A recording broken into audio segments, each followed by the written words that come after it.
ಆತ್ಮೀಯ ಬಂಧುಗಳಿಗೆ ನಮಸ್ಕಾರ. ನಾವು ಇಂದು ಬಾಬೂಜಿ ಮಹಾರಾಜರ ಸಹಜ ಮಾರ್ಗದ 10 ನಿಯಮಗಳ ವ್ಯಾಖ್ಯಾನ ಎನ್ನುವ ಪುಸ್ತಕದ 5ನೇ ನಿಯಮದ ಮತ್ತಷ್ಟು ವಿಷಯಗಳನ್ನು ತಿಳ್ಕೊಳ್ಳೋಣ. ಮೇಲೆ ವಿವರಿಸಲಾದಂತೆ ನಮ್ಮ ಎಲ್ಲ ವ್ಯವಹಾರಗಳು ನಿಸರ್ಗದಲ್ಲಿರುವ ಹಾಗೆ ನಡೆಯಬೇಕೆಂಬುದೇ ನಾವು ಸತ್ಯವನ್ನಾಡುವುದರ ಉದ್ದೇಶ. ಇಲ್ಲಿಂದ ಭಕ್ತಿಯು ಆರಂಭವಾಯಿತು. ಭಕ್ತನಿಗೆ ಸ್ವಾಮಿ ಭಕ್ತಿಯ ಅರಿವಾಗಿ ಆತನ ಸ್ಮರಣೆಯು ಸದಾ ಹೃದಯದಲ್ಲಿ ನೆಲೆಸತೊಡಗುವುದು. ಪ್ರಿಯತಮನ ಕಠೋರ ವರ್ತನೆಯು ಪ್ರೇಮಿಗೆ ರುಚಿಸುವುದು, ಏಕೆಂದರೆ ಅದರಲ್ಲಿ ಒಂದು ಥರದ ಪ್ರೀತಿ ಸುರಿಯುವುದು. ಇದರಿಂದ ಆತನ ಕಡೆಗೆ ಮತ್ತಷ್ಟು ಆಕರ್ಷಣೆ ಉಂಟಾಗುವುದು.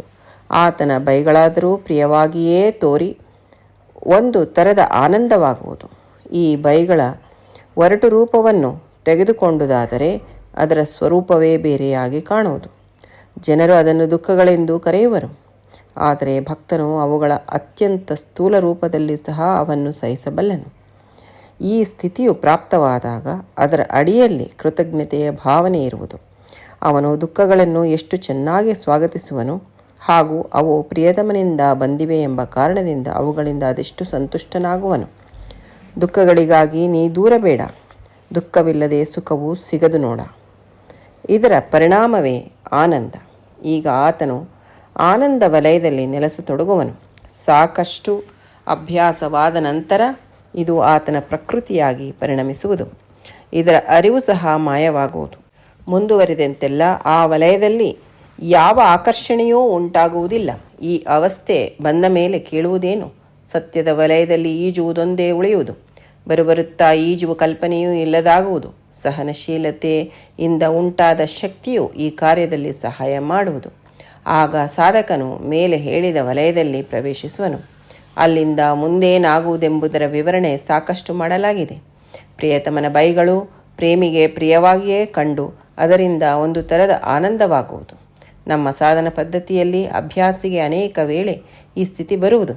ಇದರಿಂದ ಆತನಿಗೆ ಆನಂದ ಉಂಟಾಗಿ ಅದು ರುಚಿಸತೊಡಗುವುದು. ಮೇಲೆ ಹೇಳಲಾದ ವಲಯದಲ್ಲಿ ಆತನು ಪ್ರವೇಶಿಸಲು ಇದರಿಂದ ಸಹಾಯವಾಗುವುದು. ಅಲ್ಲಿ ಆತನಿಗೆ ಒಂದು ಥರದ ಮನಃಶಾಂತಿ ಲಭಿಸುವುದು. ಆಗ ತನ್ನ ಹಿತವೇ ಬೈಗಳ ಹಾಗೂ ದುಃಖಗಳ ರೂಪ ತಾಳಿ ಬಂದಂತೆ ಆತನಿಗೆ ಅನುಭವವಾಗುವುದು.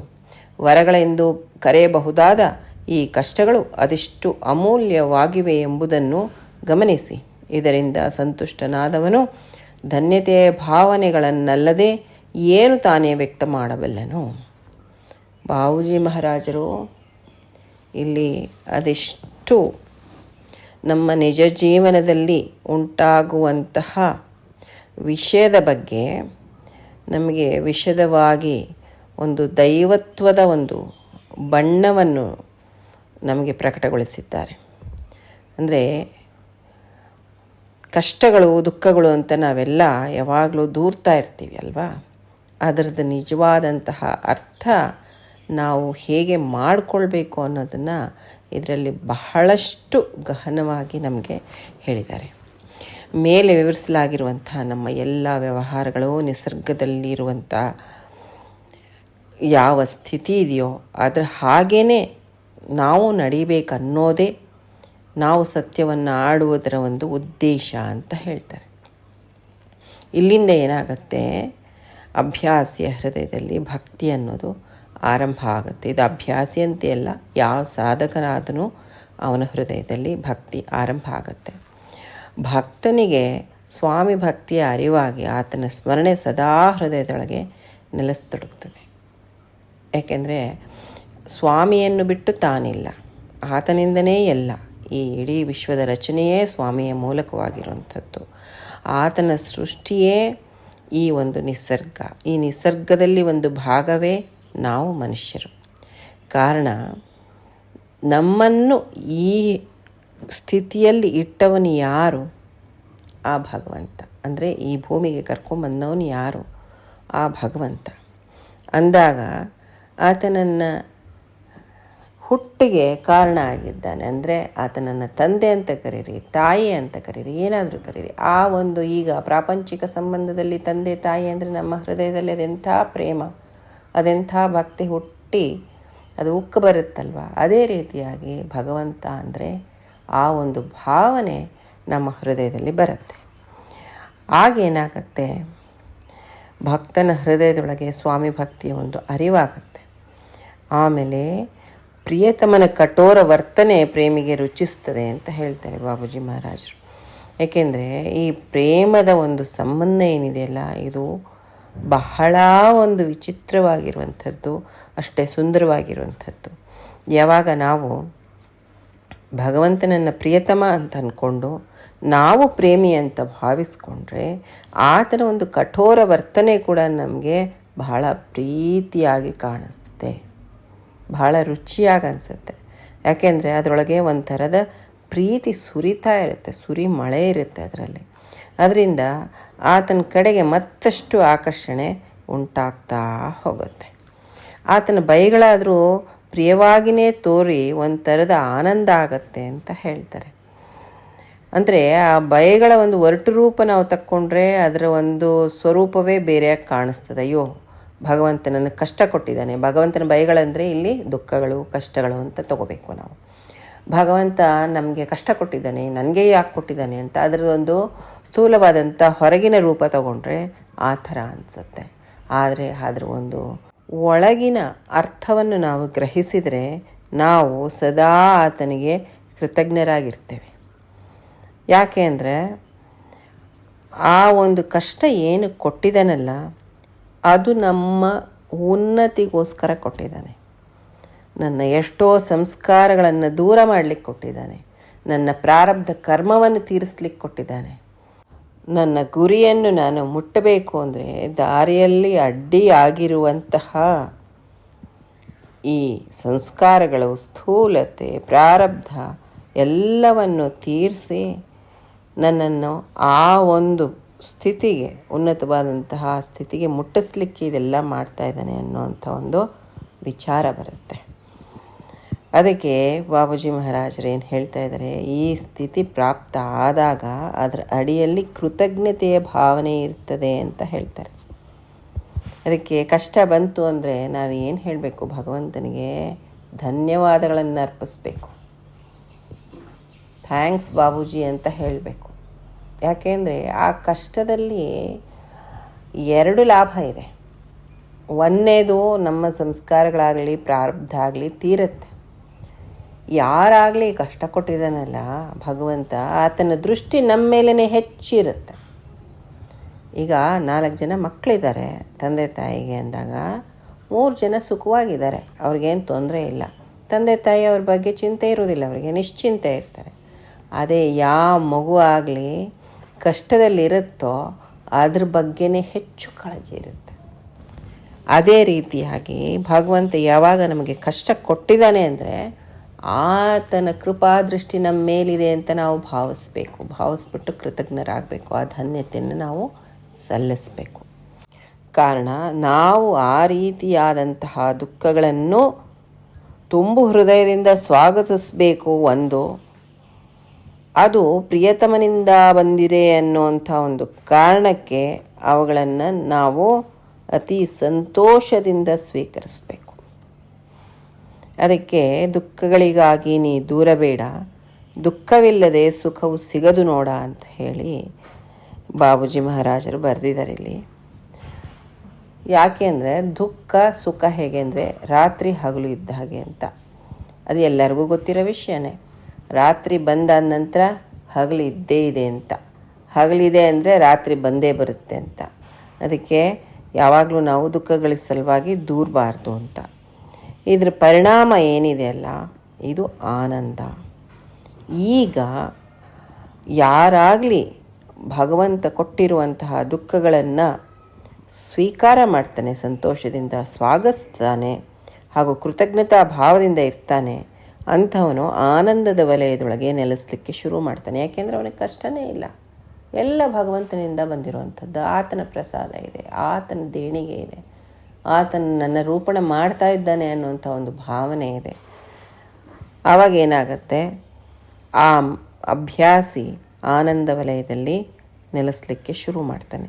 ಸಾಕಷ್ಟು ಅಭ್ಯಾಸ ಆದ ನಂತರ ಇದು ಆತನ ಒಂದು ಪ್ರಕೃತಿಯಾಗಿ ಪರಿಣಮಿಸ್ಬಿಡುತ್ತೆ. ಅಷ್ಟೇ ಅಲ್ಲದೆ ಇದರ ಅರಿವು ಸಹ ಮಾಯ ಆಗೋಗ್ಬಿಡುತ್ತೆ. ಮುಂದುವರೆದಂತೆಲ್ಲ ಏನಾಗುತ್ತೆ, ಈ ವಲಯದೊಳಗೆ ಯಾವ ಆಕರ್ಷಣೆಯೂ ಇರುವುದಿಲ್ಲ. ಈ ಅವಸ್ಥೆ ಬಂದ ಮೇಲೆ ಇನ್ನು ಕೇಳೋದೇನು ಅಂತ ಹೇಳ್ತಾರೆ ಬಾಬೂಜಿ ಮಹಾರಾಜರು. ಸತ್ಯದ ವಲಯದಲ್ಲಿ ಈಜುವುದೊಂದೇ ಉಳಿಯಿತು, ಬರ್ಬರ್ತಾ ಈಜುವ ಕಲ್ಪನೆಯೂ ಇಲ್ಲದಂತಾಯಿತು. ಸಹನಶೀಲತೆಯಿಂದ ಉಂಟಾಗಿರುವಂಥ ಶಕ್ತಿ ಈ ಕಾರ್ಯದೊಳಗೆ ಸಹಾಯ ಮಾಡ್ತು. ಸಹನಶೀಲತೆಯಿಂದ ಉಂಟಾದ ಶಕ್ತಿ ಅಂತ ಹೇಳ್ತಿದ್ದಾರೆ. ಹೆಂಗೆ ಸಹನಶೀಲತೆ? ಆ ದುಃಖಗಳನ್ನೆಲ್ಲ ಸಹಿಸಿ ಅಲ್ಲಿಂದ ಎಂಥ ಆ ದುಃಖಗಳನ್ನು ಸಹಿಸುವಂಥ ಶಕ್ತಿ ಬಂತಲ್ಲ, ಅದು ಈ ಕಾರ್ಯದೊಳಗೆ ಸಹಾಯ ಮಾಡ್ತು. ಆಗ ಸಾಧಕ ಮೇಲೆ ಹೇಳಿರುವಂಥ ವಲಯದೊಳಗೆ ಪ್ರವೇಶ ಮಾಡ್ತಾನೆ. ಅಲ್ಲಿಂದ ಮುಂದೇನಾಗ್ತದೆ ಅಂತಂದರೆ ವಿವರಣೆ ಸಾಕಷ್ಟು ಮಾಡಲಾಗಿದೆ ಅಂತ ಹೇಳ್ತಾ ಇದ್ದಾರೆ ಬಾಬೂಜಿ ಮಹಾರಾಜರು. ಪ್ರಿಯತಮನ ಒಂದು ಬೈಗಳೇನಿದೆಯಲ್ಲ, ಪ್ರೇಮಿಗೆ ಪ್ರಿಯವಾಗಿಯೇ ಕಂಡು ಅದರಿಂದ ಒಂದು ಥರ ಆನಂದ ಆಗತ್ತೆ ಅಂತ. ನಮ್ಮ ಸಾಧನ ಪದ್ಧತಿ ಒಳಗೆ ಅಭ್ಯಾಸಿಗೆ ಬಹಳಷ್ಟು ಸರಿ ಈ ಸ್ಥಿತಿ ಬರ್ತದೆ. ಇದರಿಂದ ಆತನಿಗೆ ಆನಂದ ಉಂಟಾಗಿ ಅದು ರುಚಿಸ್ಲಿಕ್ಕೂ ಶುರುವಾಗತ್ತೆ. ಮೇಲೆ ಹೇಳಲಾಗಿರುವಂಥ ವಲಯದೊಳಗೆ ಆತನ ಪ್ರವೇಶಿಸಲಿಕ್ಕೆ ಇದು ಸಹಾಯ ಆಗತ್ತೆ. ಅಲ್ಲಿ ಆತನಿಗೆ ಒಂದು ಥರದ ಮನಃಶಾಂತಿ ಲಭ್ಯವಾಗತ್ತೆ. ಆಗ ತನ್ನ ಹಿತವೇ ಬೈಗಳು ಹಾಗೂ ದುಃಖಗಳ ರೂಪ ತಾಳಿ ಬಂದಿದೆ ಅಂಥೇಳಿ ಆತನಿಗೆ ಅನುಭವ ಆಗತ್ತೆ. ವರಗಳು ಅಂಥೇಳಿ ಕರೆಯಬಹುದಾಗಿರುವಂಥ ಈ ಕಷ್ಟಗಳೇನಿದೆಯಲ್ಲ, ಅದೆಷ್ಟೋ ಅಮೂಲ್ಯವಾಗಿದೆ ಅಂಥೇಳಿ ನಾವು ಗಮನಿಸಬೇಕು. ಕಷ್ಟಗಳೇ ವರಗಳು. ಭಗವಂತ ವರ ಕೊಟ್ಟ ಅಂತಾರೆ. ವರ ಅಂದರೆ ಬಾಬೂಜಿ ಮಹಾರಾಜರು ಹೇಳಿರುವಂಥ ನಿಜವಾದಂತಹ ವರ ಅಂದರೆ ನಮ್ಮ ಕಷ್ಟಗಳು. ಅದನ್ನು ನಾವು ತಿಳ್ಕೊಬೇಕು. ಆವಾಗ ಯಾರು ಬಂದಂಗೆ ಇಂಥ ಕಷ್ಟ ಆಯಿತು ಅಂಥ ಕಷ್ಟ ಆಯಿತು, ಬಾಬೂಜಿ ತೀರಿಸು, ಬಾಬೂಜಿ ಈ ಕಷ್ಟದಿಂದ ಪಾರು ಮಾಡು ಅಂತ ಕೇಳೋದೇ ಇಲ್ಲ. ಯಾಕೆಂದರೆ ಬಾಬೂಜಿನೇ ಕೊಟ್ಟಿದ್ದಾನೆ, ಇನ್ನೇನು ಕೇಳ್ತೀಯ ಹೋಗ್ಬಿಟ್ಟು? ಯಾತಕ್ಕಾಗಿ ಕೇಳಬೇಕು? ನನ್ನ ರೂಪಣೆ ಮಾಡಲಿಕ್ಕೆ ಕಷ್ಟ ಕೊಟ್ಟಿದ್ದಾರೆ ಬಾಬೂಜಿ, ಸ್ವೀಕಾರ ಮಾಡು, ತಗೋ. ಅದನ್ನು ಬಾಬೂಜಿ ಮಹಾರಾಜರು ಹೇಳ್ತಾ ಇದ್ದಾರೆ. ಇದರಿಂದ ಸಂತುಷ್ಟನಾದವನೇನಿದೆಯಲ್ಲ, ಧನ್ಯತೆಯ ಒಂದು ಭಾವನೆಗಳನ್ನಲ್ಲದೆ ಏನು ತಾನೇ ವ್ಯಕ್ತ ಮಾಡಬಲ್ಲನು? ಬಾಬೂಜಿನೇ ಕೊಟ್ಟಿದ್ದಾನೆ ಅಂದರೆ ನಾನು ಏನು ಹೇಳ್ತೇನೆ? ಕೃತಜ್ಞತಾ ಭಾವನದಿಂದ ನಾನು ಧನ್ಯ ಆದೆ ಪ್ರಭೋ, ನನ್ನ ಎಲ್ಲ ಪ್ರಾರಬ್ಧ ಕರ್ಮಗಳನ್ನು ತೀರಿಸ್ತಾ ಇದೆಯಾ, ನನ್ನ ಸ್ಥೂಲತೆಯನ್ನು ತೆಗಿತಾ ಇದೆಯಾ, ನನ್ನ ಸಂಸ್ಕಾರವನ್ನು ದೂರ ಮಾಡ್ತಾ ಇದೆಯಾ ಅಂಥೇಳಿ ಒಂದು ಧನ್ಯತೆಯ ಭಾವನೆ ಹೃದಯದಲ್ಲಿ ನಮ್ಮಲ್ಲಿ ಇರುತ್ತೆ. ಇದಕ್ಕೆ ಚಿಕ್ಕದಾದಂಥ ಒಂದೆರಡು ವಿಷಯಗಳನ್ನು ನಿಮ್ಮ ಒಟ್ಟಿಗೆ ಹಂಚ್ಕೊಳ್ಬೇಕಂತ ಅಂದ್ಕೊಂಡಿದ್ದೀನಿ. ನಾನು ರಾಯಚೂರಿಗೆ ಹೋಗ್ತಾ ಇದ್ದೆ. ಆವಾಗ ರಾಘವೇಂದ್ರ ಸಾವರು ಹೀಗೆ ಅದು ಇದು ವಿಷಯಗಳೆಲ್ಲ ಆಗ್ತಾಯಿತ್ತು. ಒಂದೊಂದು ಸರಿ ಏನಾದರೂ ಹೆಚ್ಚು ಕಡಿಮೆ ಆದರೆ ಕಿವಿ ಹಿಂಡಿ ಚೆನ್ನಾಗಿ ಪಾಠನೂ ನಡೀತಾ ಇತ್ತು ನಮಗೆ. ಅದಕ್ಕೆ ರಾಘವೇಂದ್ರ ಸಾವರು ಬೈತಿದ್ರು ಒಂದೊಂದು ಸರಿ. ಯಾವುದೋ ಒಂದು ಪತ್ರ ಬರೆದಿದ್ದೆ, ಅದು ವಿಷಯ ಏನೂ ಇಲ್ಲ, ಆದರೆ ಅವರಿಗೆ ಆ ಪತ್ರ ಹರಿದು ಹಾಕಿ ಅಂತ ಹೇಳಿ ಬರೆದೆ.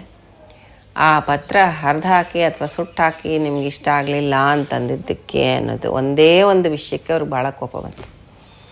ಅದು ನನ್ನ ಈ ಜನ್ಮದಲ್ಲಿ ಸಾಧ್ಯ ಇಲ್ಲ, ನಾನು ಇರೋಷ್ಟವರೆಗೂ ಸಾಧ್ಯ ಇಲ್ಲ ಅಂತ ಹೇಳ್ಬಿಟ್ಟು ಅದಕ್ಕೆ ಬೆಳಗ್ಗೆಯಿಂದ ಸಂಜೆವರೆಗೂ ಬೈಗಳಾಯಿತು.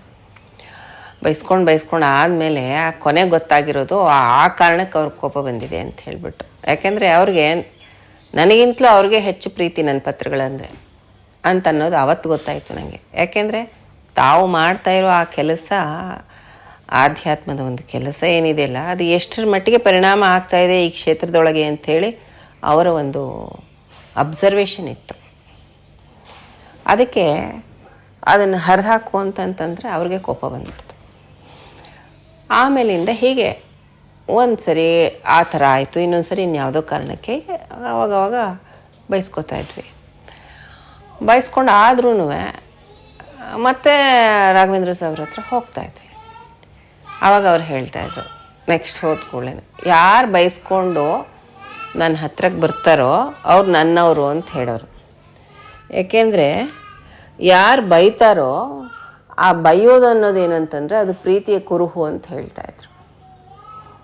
ಯಾರನ್ನು ನಾವು ಬೈತೀವಿ, ಅತಿ ಹೆಚ್ಚಿನ ಪ್ರೀತಿ ಇದ್ದರೆ ಅವ್ರು ಸರಿ ಹೋಗಲಿ, ಅವ್ರು ಸರಿಯಾಗಲಿ ಅನ್ನೋ ಒಂದು ಉದ್ದೇಶದಿಂದ ಬೈತೀವಿ ಅಲ್ವಾ?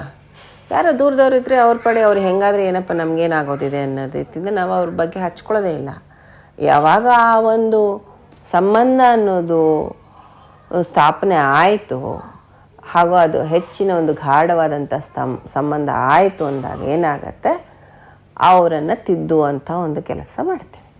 ನೋಡಿ, ನಮ್ಮ ಮಕ್ಕಳು ನಾವು ಚೆನ್ನಾಗಿ ಬೈತೇವೆ, ಬೇರೆ ಹುಡುಗರು ನಾವು ಏನು ಮಾತಾಡಲ್ಲ.